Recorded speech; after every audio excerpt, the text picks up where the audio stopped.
Hello everyone, আজকে আমরা এসেছি টোকিওতে রাজভবন অর্থাৎ রাজার বাড়ি দেখতে। পেছনেই দেখতে পাচ্ছি এখানে রাজভবন আছে। তো আমরা একটু এটা ঘুরে দেখব। 1868 খ্রিস্টাব্দে রাজা যখন টোকিওতে চলে এই প্যালেসটা তৈরি করেন। চলো সবাই ঘুরে ঘুরে দেখা যাক টোকিওটা। চলো। তো আমরা ওতেমাচি স্টেশন থেকে বেরোলাম, বেরিয়ে এই সামনে রাস্তা ক্রস করে আমরা ওপাশে যাব। পড়েছি আমরা এই প্যালেসের সামনে। প্যালেসের চারপাশে আর কি জল দিয়ে ঘেরা, যাতে না শত্রুরা আক্রমণ করতে পারে এই প্যালেসের মধ্যে। তাই এভাবে পুরো চারপাশটা বড় আর কি ঝিল দিয়ে আর কি এটা ঘেরা রয়েছে। তো প্যালেসের চারপাশে বড় বড় বিল্ডিং। এটা টোকিওর একদম বলা যায় একটা প্রাণকেন্দ্র। আমরা আস্তে আস্তে এই হেঁটে হেঁটে দুর্গের মধ্যে। তো আমাদের সিকিউরিটি চেক কমপ্লিট হলো, তারপরে আমরা এই ঢুকে পড়লাম দুর্গের মধ্যে। এটা হলো দুর্গের মেন গেট। এটা ফ্রি অফ কস্ট, এখানে ঢোকার জন্য আলাদা করে কোনো পয়সা লাগে না, এসে সবাই ঘুরে যেতে পারে। তো এটা the museum of the imperial collection. So এর মধ্যে মিউজিয়াম আছে, একটা বড় একটা মিউজিয়াম। এখানে রাজার সমস্ত জিনিসপত্র এই মিউজিয়ামের মধ্যে রাখা। প্রচুর বড় এরিয়া। এখানে একটা জাপানিজ হাউস তৈরি করা। এখানে গার্ড হাউস, সেটা লেখা আছে যে হাকুনিন বুনশো গার্ড হাউস। তো তার হিস্ট্রিটা এখানে লেখা আছে। এদো পিরিয়ডে 1603 থেকে 1867 খ্রিস্টাব্দে এটা তৈরি হয়। 100 জন মানুষ গার্ড এখানে এই ঘরটার মধ্যে থাকতো। তো সেইটারই বিষয়বস্তু এখানে লেখা। এতটাই বড় জায়গা, সেটা হেঁটে দেখা যথেষ্ট কষ্টকর। এই যে গার্ড হাউস। তো আমাদেরকে এভাবে হেঁটে হেঁটে হেঁটে হেঁটে উঠতে হচ্ছে। নিচ থেকে এইভাবে উপরে উঠে আসার পরে এখানে বেশ বড় একটা ফিল্ড এরিয়া। এটা আছে ফুজিমি তোমোনো ডিফেন্স হাউস। তো এটা একটা ডিফেন্স হাউস আছে। রাজরাজাদের সময় সৈনিকরা তাদের কি জিনিসপত্র ছিল বা ডিফেন্স হাউস কেমন, সেগুলো ঘুরে দেখার জন্যে।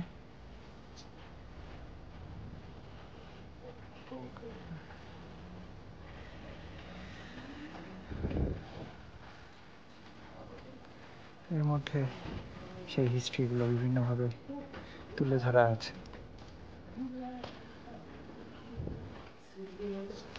এই প্যালেসের মধ্যে এটা একটা গুপ্ত রাস্তা। এখানে লেখা আছে ইশিমুরা স্ট্রং সিল। সো এখান থেকে ঢুকে একটা গুপ্ত রাস্তা আছে এর ভিতর থেকে পালিয়ে যাওয়ার জন্যে। যদি কিনা শত্রুরা আক্রমণ করে, তাহলে এর ভিতর থেকে রাস্তা করা আছে, গুপ্ত রাস্তা। সেখান থেকে এই প্যালেসের বাইরে কিভাবে বেরোনো যায় সেটা করা আছে। তো আমরা ওদিক থেকে আসার পথে ওদিক থেকে এটা দেখতে পেলাম।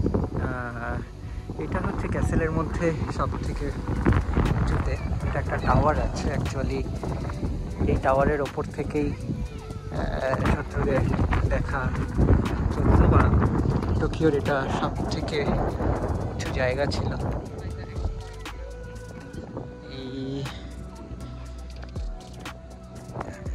এটা অনেকটা উঁচুতে যেহেতু অবস্থিত টোকিওর মধ্যে, এই জায়গাটা তার থেকেও উঁচুতে এই প্লেসটাকে তৈরি করা হয়েছে। একসময় এর ওপর থেকেই পুরো টোকিও সিটিটাকে দেখা যেত। চলো আমরা এটা একটু উপরে উঠে দেখি, ঘুরে ঘুরে দেখার চেষ্টা করি। তো যেহেতু এটা টোকিওর একটা মেন প্লেসে, এটা সেন্ট্রালে এটা তৈরি করা, আর এতটাই উঁচুতে করা আছে, তারপরে আবার আরও উঁচুতে এটা করা আছে। এটা একটা ওয়াচ টাওয়ার অ্যাকচুয়ালি। এখান থেকে দেখা হতো সব সময় যে শত্রুরা কোথা দিয়ে কি আসছে না আসছে। ওটা অনেকটাই উপরে, এখন তো অনেক বড় বড় বিল্ডিং হয়ে গেছে, কিন্তু এক সময় এই জায়গাটাই ছিল টোকিওর মধ্যে সব থেকে উঁচু জায়গা।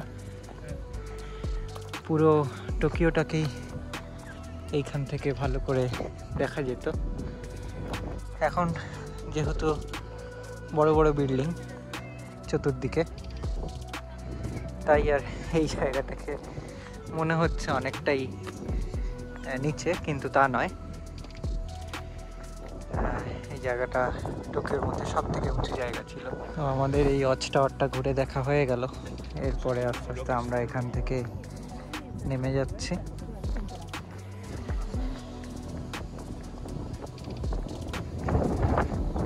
সামনেও বেশ সুন্দর গার্ডেন, বসার জায়গাও আছে। ওর ভিতরে একটা পুকুর আছে, সেই পুকুরটা ঘিরেও প্রচুর মানুষের ভিড়। এই পুকুরটারও একটা বিশেষত্ব আছে, সবাই আশা করি শুনতে পাচ্ছে। এখানে মেনলি হচ্ছে এই ব্যাঙগুলোর জন্যই তো। এখানে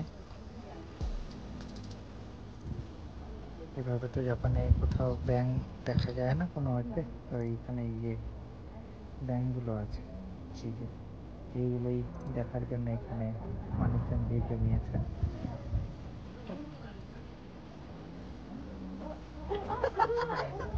আমরা এই পুকুরটা দেখে আস্তে আস্তে বেরোচ্ছি। কি সুন্দর মাছ এর মধ্যে, অসাধারণ অসাধারণ। জাপানিজ পুকুরগুলোতে এই ধরনের মাছগুলো দেখতে পাওয়া কি সুন্দর মাছ। একটা গোল্ডেন, পুরো গোল্ডেন ফিশ। তো এভাবেই এই পুকুরের মধ্যে এগুলো ছেড়ে রাখা, অবাধে এরা ঘুরে বেড়ায়। সাধারণ।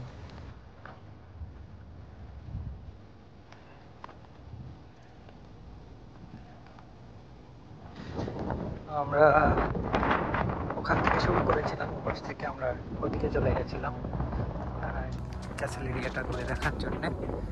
আমরা আবার এই পাশ থেকে বেরিয়ে এলাম। এটা আরও একটা দিক, অন্য সাইড, দুটো সাইড আছে এই উপরে যাওয়ার। আমরা প্রায় বেরোনোর পথে। তো আমাদের মোটামুটি যে ক্যাসেল ছিল ইম্পেরিয়াল প্যালেস, ওটা ঘুরে দেখা হয়ে গেল। আমাদের বেশ ভালোই লাগলো, অনেক সুন্দর গার্ডেন, পুকুর, অনেক কিছুই আছে। আর কমেন্ট করে জানাও কেমন লাগলো। সাবস্ক্রাইব করো আমার চ্যানেলটা, লাইক করো, শেয়ার করো। ওকে, দেখা হচ্ছে নেক্সট ভিডিও।